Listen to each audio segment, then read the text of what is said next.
আমরা আছি দুবারে এলিফ্যান্ট ক্যাম্পে। এখানেই এই টাইমে এলিফ্যান্টগুলোকে এই কাবেরী নদীতে নিয়ে আসা হয় এবং এখানে এদেরকে স্নান করায়।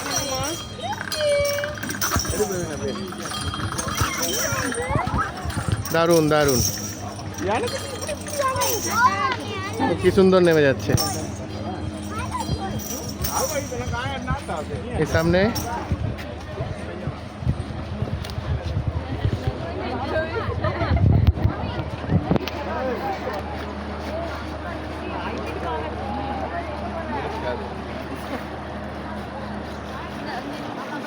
এখানে একটা,